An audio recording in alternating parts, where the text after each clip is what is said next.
Xong chết tao rồi đấy online xong co lại con sẽ show một lần con tao ấy à.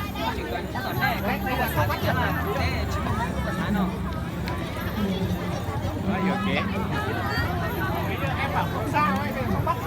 Ném được bao nhiêu chai rồi?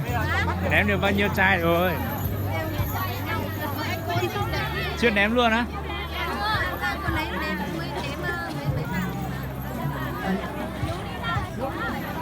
Đáng gọi đi chơi hội phải bắt người ta ném luôn. Như anh đi bắt rất là nhiều người luôn à. Toàn 4-5 bạn gì đấy rồi. Anh toàn đi bắt họ ném thôi ấy.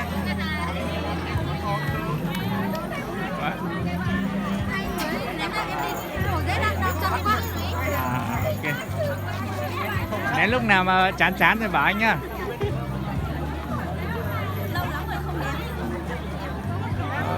Từ năm ngoái đến giờ thì 2 năm à? Năm ngoái không ném à? Đâu ấy như năm ngoái hay năm kia nhỉ? Anh thấy em ném rồi mà. Năm kia.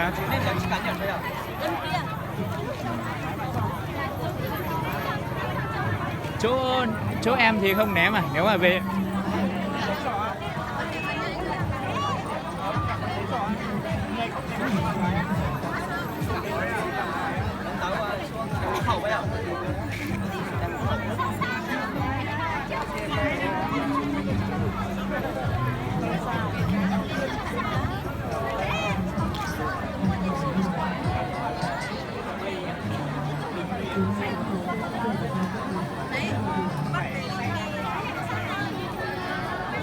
trên nhà em là không ném à hay ném? Nếu mà trên quê em ấy đi chơi Tết có ném không? Có nhưng mà chỉ là người già thôi, người già ném nhiều thôi. Con trẻ không ném? Ví dụ như thanh niên như mình là không ném hả? Ném nhưng mà ném ít lắm. Họ toàn đi chơi thôi.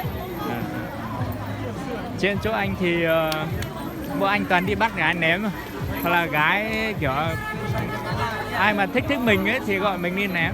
Đấy. Còn người già thì chỉ xem thôi, toàn là thanh niên ném.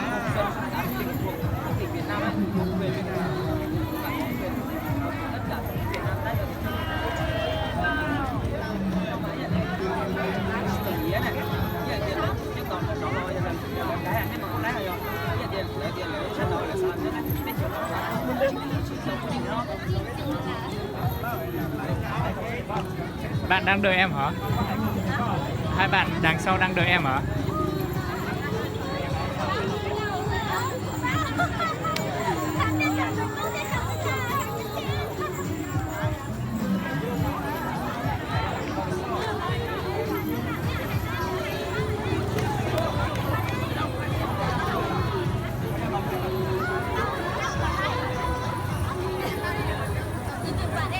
Bạn em đến hay sao ấy? Okay. Anh tìm ai ném? Rồi, ok, cảm ơn. Nhung ơi.